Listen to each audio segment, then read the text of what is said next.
Hey guys, tonight let's do something gentle. Dim the lights, turn the volume down just a little more than usual. Put your phone face down because no one is texting you anything important at 2 a.m. anyway. Tonight we're not marching armies across Europe. We're not crowning emperors. We're not poisoning siblings or marrying cousins, at least not officially. Tonight, we're doing something far more exhausting. We're watching a family quietly fall apart over money. And as always, this story reminds us that you don't need a throne, a crown, or a royal bloodline to behave exactly like the worst monarchs in history. You just need an inheritance. So let's begin, slowly, with Steuart Thompson. Steuart was 67 years old, which is the age where people either retire peacefully or discover that their own children have been drafting legal documents behind their back. He lived in Charleston, historic Charleston, the kind of Charleston where houses have names instead of numbers, and every object in your living room has a story, which usually means insured. Steuart was a master clock restorer. Not a hobbyist, not someone who fixed watches on weekends, a real one. The kind who could dismantle an 18th century French carriage clock, clean every gear, and put it back together so smoothly that time itself seemed embarrassed to tick too loudly. He owned antique shops, 4 of them, all on King Street, which is not subtle wealth. That's the kind of wealth that smells faintly of old wood, oil polish, and long-term planning. His house sat on Battery Street, which, if you know Charleston, means expensive. If you don't know Charleston, just imagine a postcard that charges rent. And his wife, Eleanor, had passed away several years earlier, quietly, after a long illness, leaving behind grief and a very carefully curated antique collection. Furniture, jewelry, clocks, porcelain, objects that weren't just valuable, they were personal. And Steuart lived with those objects the way widowers often do, as if each one were still carrying her fingerprints. Now, enter Ryan. Ryan was Steuart's son, in his 40s, an IT manager, which is one of those job titles that sounds impressive until you ask follow-up questions. Ryan was married to Tessa. Tessa had opinions, many opinions, mostly about what she was entitled to. Together, they lived beyond their means, not dramatically, just consistently. Nice cars, trips, shopping sprees that didn't quite align with their combined income. And in December of 2022, Steuart noticed something. At first, it was small, missing items, a clock that had been moved, a piece of jewelry that was suddenly gone. Nothing theatrical, no shattered glass, no villain monologue, just absence, which, historically speaking, is how most thefts begin. Steuart didn't panic, he didn't accuse, he did what meticulous people do. He made a list. And as the weeks passed, the list grew longer. At the same time, he noticed Ryan and Tessa spending more, a lot more, despite not having magically invented a second income stream. And this is where the story slows down even further, because betrayal rarely arrives with a trumpet, it arrives with receipts. By early 2023, Steuart did something deeply unromantic. He hired a private investigator. Her name was Barbara Sanders. Barbara was not dramatic. She did not wear trench coats. She did not speak in metaphors. She followed paper trails the way other people follow hiking paths, patiently, without emotion. And what she found was thorough. Ryan and Tessa had been stealing antiques for years. Years. Not impulsively, not once or twice during a rough patch. Systematically. They took items from Eleanor's collection, sold them quietly, did not report the income, which is a polite way of saying tax evasion. Barbara kept digging because once someone crosses one line, they tend to jog across the rest. And on March 18, 2023, she sat down with Steuart. She brought documents, bank records, sales receipts. And then she brought something worse: forged loan agreements. Ryan had created fake documents, loans supposedly issued by Steuart, signed in Stewart's name. The signature was good, not perfect, but good enough to fool systems that trust family members. Total amount: $215,000. Add the stolen antiques, nearly $500,000 in theft and fraud. And at this point, Steuart could have done what many parents do. He could have confronted, yelled, cried, tried to fix it emotionally. But Steuart was a clock restorer. He understood something important. Once a mechanism is broken, you don't scream at it. You document the damage. So Ryan and Tessa did what people often do when caught quietly. They escalated loudly. On April 1, 2023, they filed a lawsuit against Steuart, claiming he was mentally incompetent, because of course they did. They alleged dementia, cognitive decline, poor judgment. Their key evidence? A large charitable donation Steuart had made, which in their view was irrational. And there it is, the moment where concern magically appears only after money is threatened. Independent doctors were brought in. April 8th, April 9th. Tests were conducted, scores recorded. Steuart scored exceptionally well, 29 out of 30 on the Montreal Cognitive Assessment, which is not what dementia looks like. But Ryan and Tessa were committed now, and commitment is dangerous when paired with entitlement. Their next move was quieter, darker. Zoe noticed. Zoe was Steuart's granddaughter, Ryan's daughter, and she had been watching everything unfold. She overheard conversations, whispered plans involving medication, timing, exams. So Zoe did something very unroyal. She recorded them. Audio, clear enough. Ryan and Tessa discussing how to make Steuart fail a psychiatric evaluation, which is one of those moments where history pauses and just stares. The exam was rescheduled, security cameras went up, and on April 26, 2023, a court-appointed psychiatrist named Dr. Judith Brown met Steuart. She tested him, spoke with him, reviewed everything. Her conclusion was simple. He was competent, fully, and the case should be dismissed. On May 3rd, it was, with prejudice, which is legal language for "don't try this again." And somewhere in the background, the IRS quietly entered the chat, because unreported income has a way of attracting attention. By June 1st, Steuart made his final move, an irrevocable living trust. He kept lifetime benefits, control, but when he was gone, the estate would go to charity and to Zoe. Ryan would receive $1, a symbolic inheritance, not out of spite, out of precision. And that is where we'll gently pause tonight, because clocks, as Steuart knew better than anyone, never stop suddenly. They wind down, and so do families. So let's ease back in. Same low light, same steady voice, nothing sharp. When we left Steuart Thompson, the clocks were still ticking, which is important because clocks are honest. They don't take sides, they don't get offended. They just keep moving forward while everyone else panics around them. And Steuart had just done something deeply unexciting but incredibly powerful.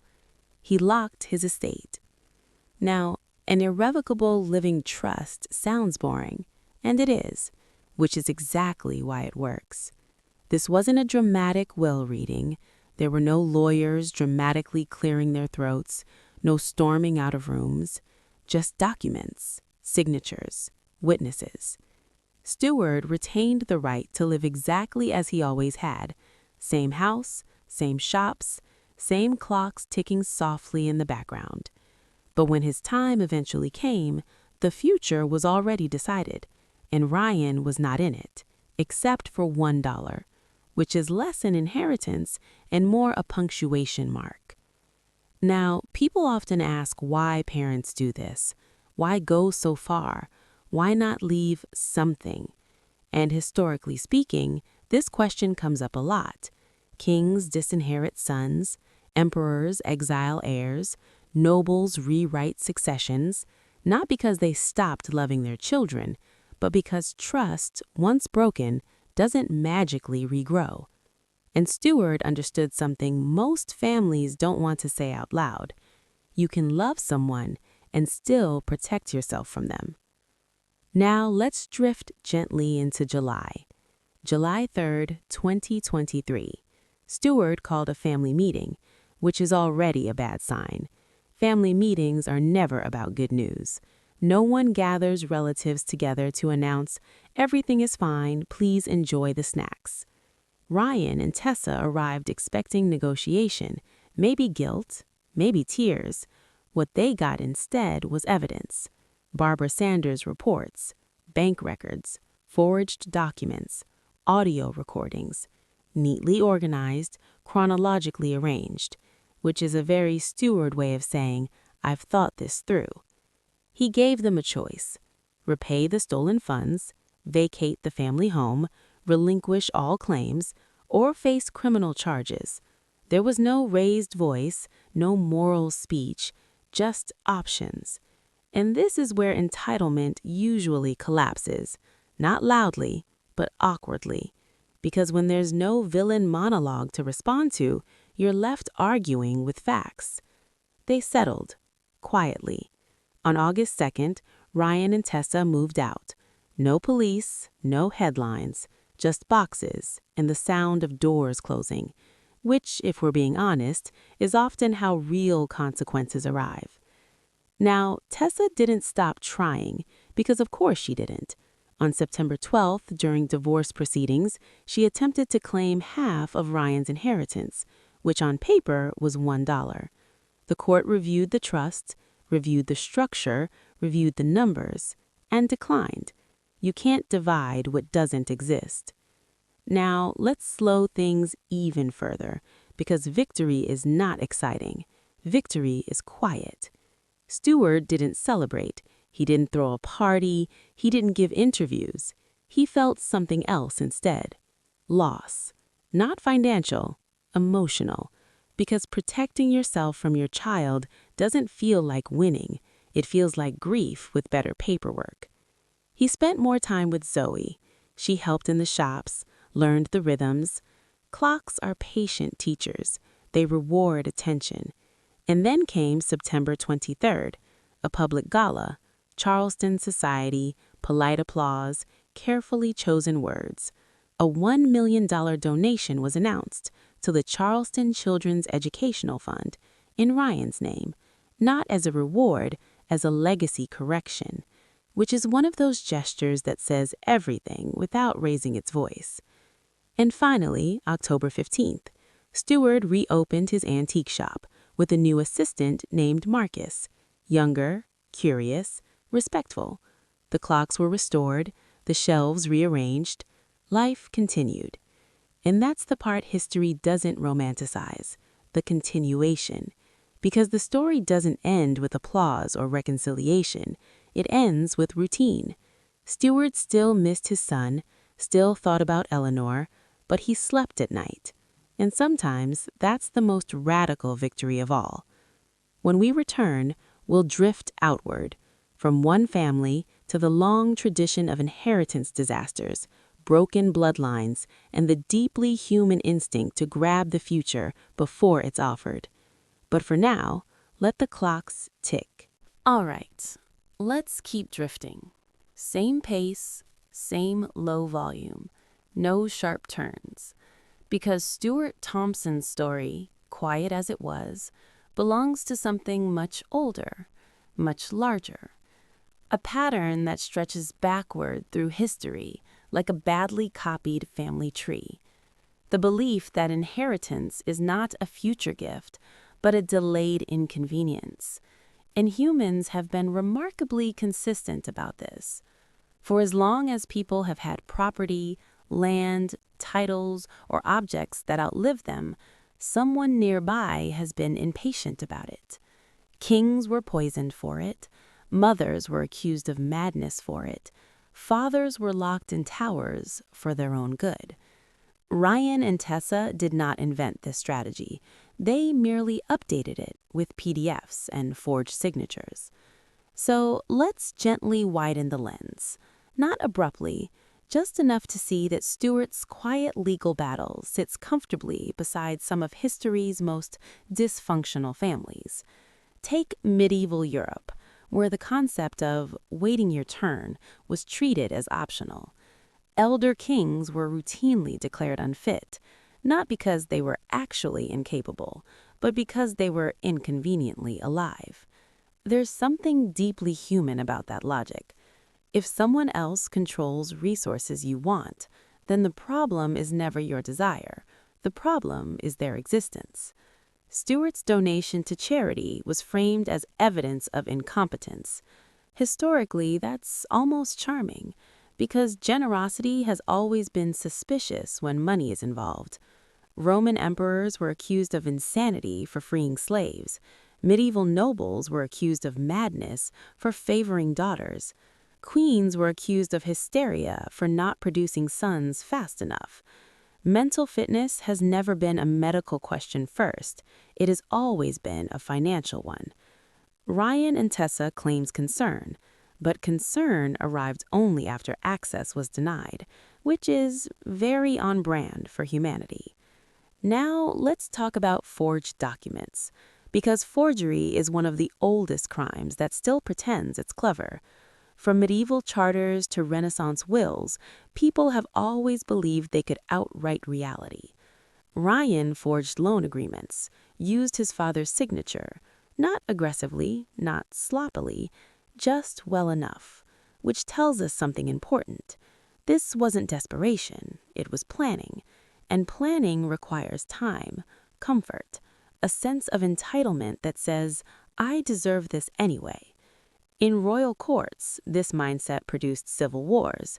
In modern families, it produces lawsuits. Different scale, same impulse.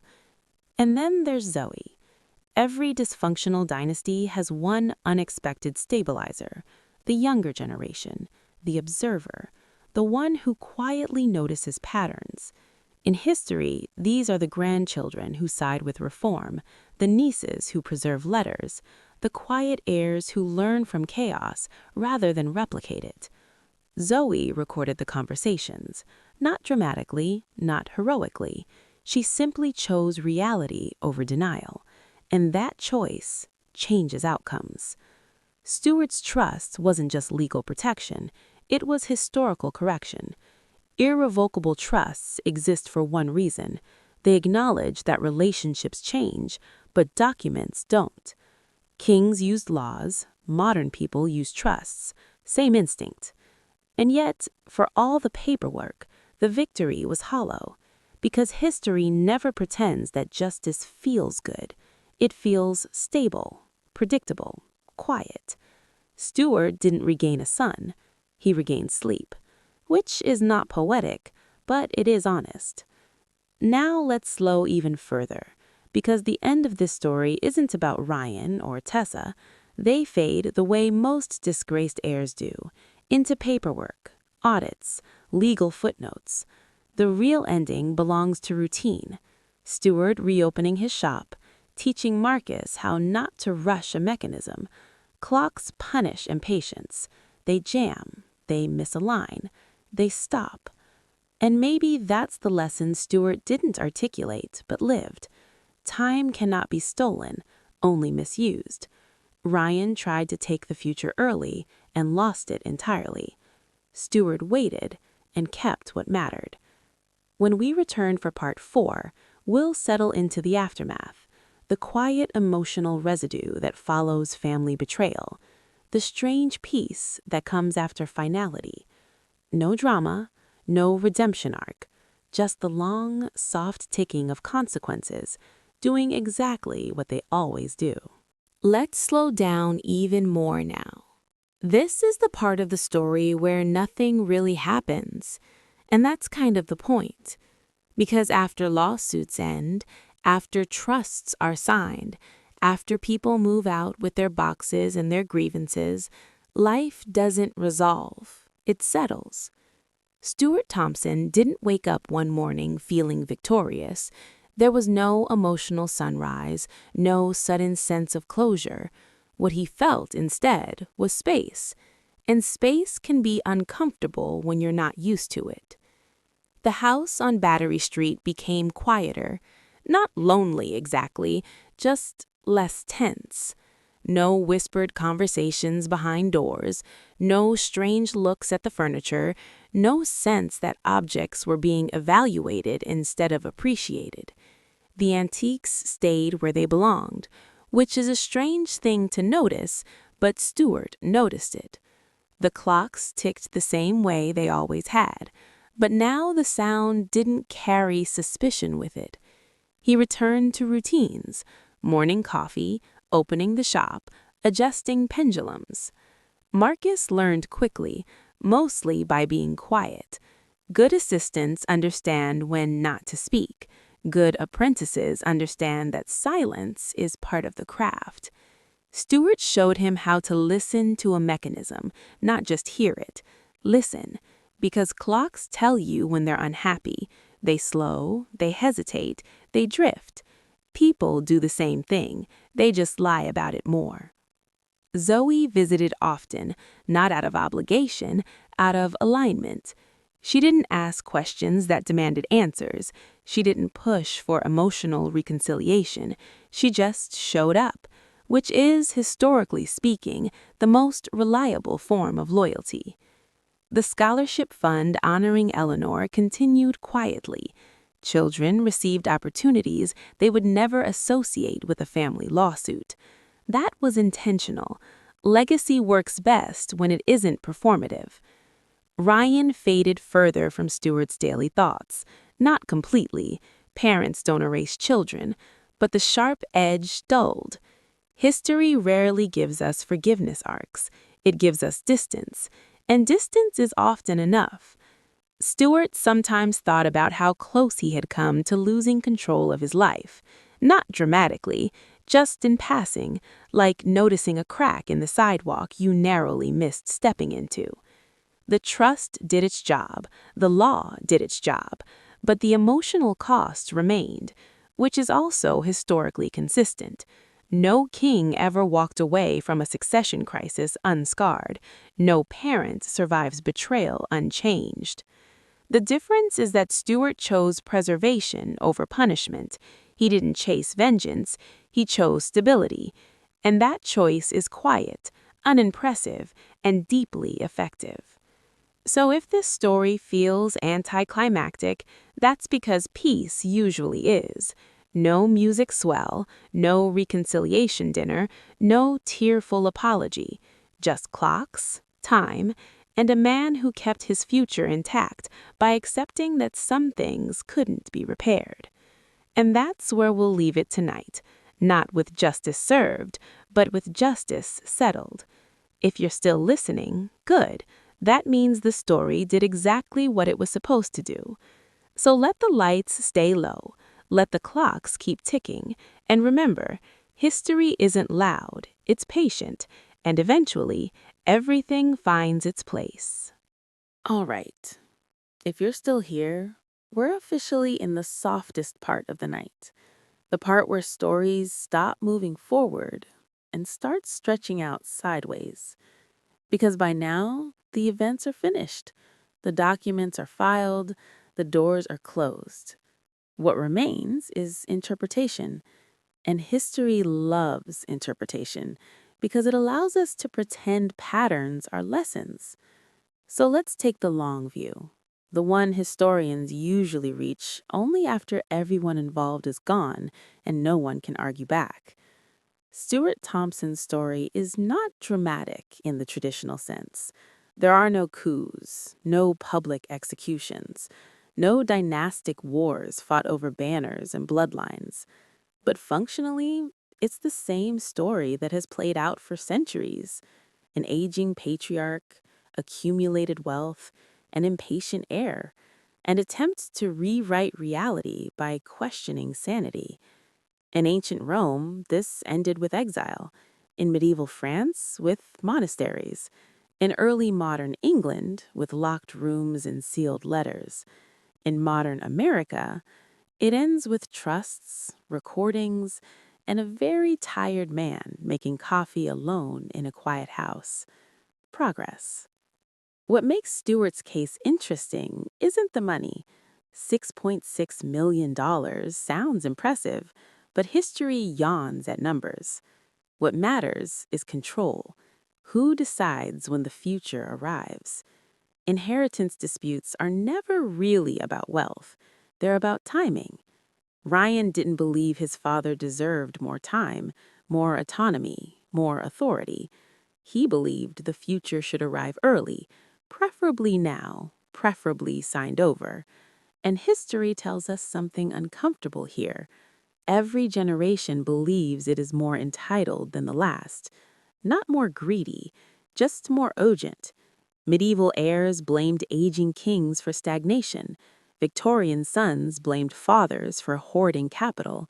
Modern families blame parents for not understanding money. Different language, same resentment. Stewart's response was not moral, it was mechanical. He didn't ask whether Ryan was good or bad. He asked whether Ryan was safe. And the answer, supported by documentation, recordings, and forged signatures, was no. So he adjusted the mechanism. That's the part most people miss. This wasn't revenge. Revenge is emotional. This was calibration. He removed a faulty component before it damaged the entire system, which, historically speaking, is exactly what successful rulers do. The unsuccessful ones hesitate. They negotiate with instability. They mistake blood for loyalty. Steuart didn't. And that decision came at a cost, because history also tells us this: you don't win against your own family, you survive them. The estrangement never fully healed, and it probably never will. That's not tragedy, that's realism. Some breaks are structural, not emotional, and trying to fix them only causes further damage. Instead, Steuart redirected meaning, charity, education, Zoe, the next generation, which is, again, historically consistent. When bloodlines fracture, legacies migrate, from sons to grandchildren, from families to institutions, from private wealth to public good. It's how monasteries were founded, how universities were endowed, how hospitals were built. Not always out of generosity, sometimes out of disappointment, and there's nothing wrong with that. By October, Stewart's days looked ordinary. Shop opens, clocks adjusted, lunch eaten without urgency. And if you passed him on King Street, you wouldn't know anything had happened, which is the most accurate ending history can offer. Because the real aftermath of betrayal isn't chaos, it's normalcy, minus illusions. Steuart no longer believed family guaranteed safety, but he also no longer feared instability. He had chosen structure, and structure holds. So if there's a lesson here, and history always pretends there is one, it's not about money, it's about clarity. Clarity arrives late, costs relationships, and rarely feels triumphant. But it lets time move forward without resistance, and that's all clocks ever want. So we'll end here, not with forgiveness, not with bitterness, but with acceptance, the kind that lets you sleep. If you're drifting off now, good. That means the story has done what it was meant to do. Time passes, mechanisms settle, and history, as always, keeps ticking.